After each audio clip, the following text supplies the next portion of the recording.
The young sergeant was still laughing when the 72-year-old man invaded. Jean stepped forward and asked to borrow the rifle. The parade ground fell silent.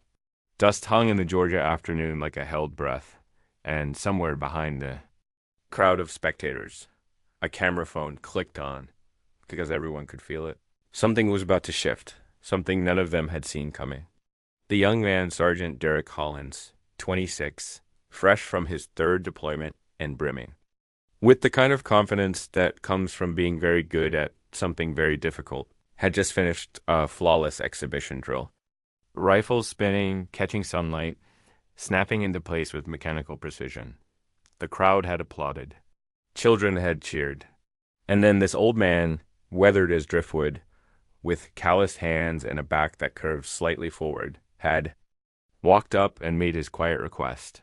Before I tell you what happened next, tell me in the comments where you're watching from. I love knowing who's listening. Hollins didn't mean to be disrespectful. Not really. He was just young enough to believe that excellence belonged to youth. That strength was measured in how many push-ups you could do, not in how many years you carried weight others couldn't see. He glanced at his commanding officer, Captain Maria Reeves, standing off to the side with her arms crossed, and she gave the smallest nod. Permission granted. Hollins handed over the M1 Garand, that beautiful relic of a rifle, 9.5 pounds of wooden steel, and stepped back with a grin that said, "Let's see what you've got, old-timer." The man's name was Vincent Clarke, a boy of 8 who'd begged to come see the soldiers. Vincent hadn't planned to step forward, hadn't planned to draw attention. But when Hollins had begun his routine, something inside Vincent had stirred, a muscle memory deeper than bone, older than his arthritis, stronger than the tremor that sometimes visited his left hand when he was tired. He took the rifle, felt its weight settle into his palms, like an old prayer, and then he began.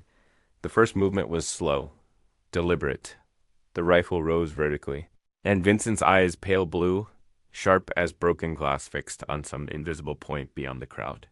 His shoulders squared, his back straightened, and for just a moment, 50 years dissolved like morning fog, and the man standing on that parade ground wasn't 72 anymore. He was 22, standing in a different kind of heat, in a jungle half a world away, where precision wasn't performance, it was survival. The rifle began to move. It wasn't flashy, it wasn't fast, but it was perfect. Every angle exact. Every transition seamless. The rifle spun once, twice, and Vincent's hands never faltered, never rushed, never second-guessed. He moved through the Queen Anne salute, the cradle, the inspection arms, each position flowing into the next like water finding its course. This was remembrance. Hollins felt his grin falter, then vanish completely, because he understood now. This wasn't about competition. This was about lineage. Vincent executed a port arms, the rifle snapping across his chest with a sound like a thunderclap. And then, without pause, without hesitation, he transitioned into a movement Hollins had only seen in historical footage, a drill so old it predated modern military manuals. The rifle spun vertical, horizontal, diagonal, and Vincent moved with it, his feet shifting in patterns worn into muscle memory half a century ago. When drill instructors screamed and mistakes meant starting over in the mud, again and again.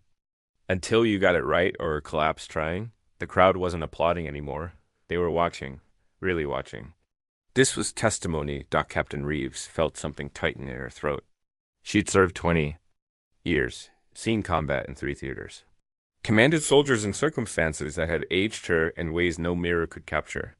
But standing there, watching this old man move with a grace that defied his years, she felt the weight of something larger than herself. The long, unbroken chain of service, sacrifice, and memory that stretched backward through generations, connecting every person who'd ever worn the uniform into a single, continuous story.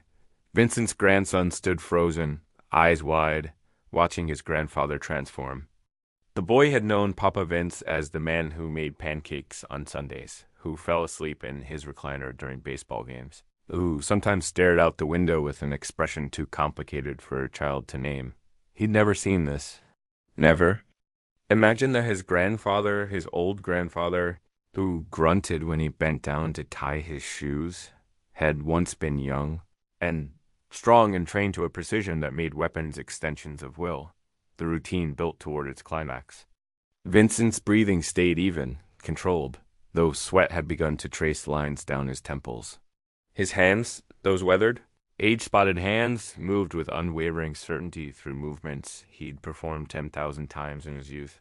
When the world had been sharper and crueler and had demanded everything he had to give, and then, in one final perfect motion, Vincent brought the rifle to order, arms vertical, tight against his shoulder, his hand positioned exactly at the seam of his jeans, and went completely still. The silence lasted 3 full seconds. Then the crowd erupted. Applause rolled across the parade ground like thunder.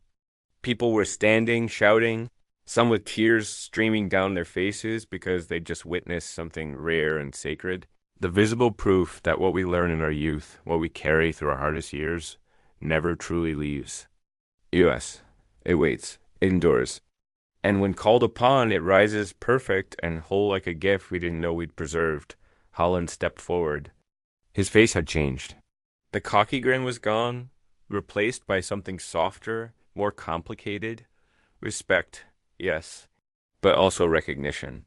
The understanding that he was part of something much larger than himself, that every skill he'd mastered had been passed down through generations of soldiers who'd stood where he was standing, who'd learned the same lessons, who'd carried the same rifle with the same reverence.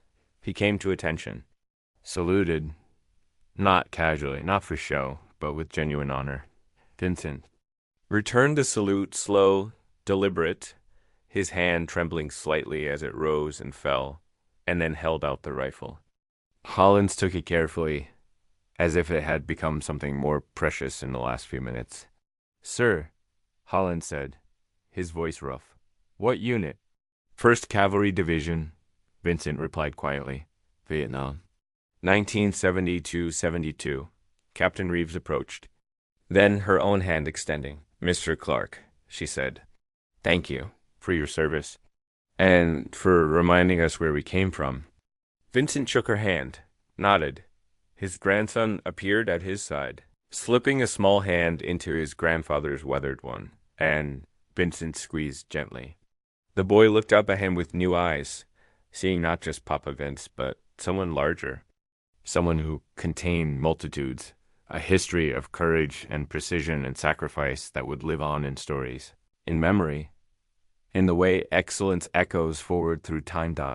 As the crowd began to disperse, people approached Vincent veterans, recognizing one of their own young soldiers wanting to shake his hand, children staring with wonder. Holland stayed close, asking quiet questions about technique, about training, about what it had been like. And Vincent answered, his voice growing stronger as he spoke, as if the act of remembering had restored something he thought was lost. Because excellence doesn't fade, it waits, patient and eternal, for the moment when it's needed most. And on a warm Georgia afternoon, on a parade ground where generations had learned to stand tall and hold steady, an old man reminded everyone watching that the lessons we learn in fire don't burn away. And when the moment comes, when some young person needs to see that what they're learning matters, that what they're building will. Endure those lessons, rise. Perfect, whole, ready, like a salute offered across 50 years. And if you're new here, subscribe, because every week we tell stories about the moments that restore our faith in what's possible. Welcome to the family.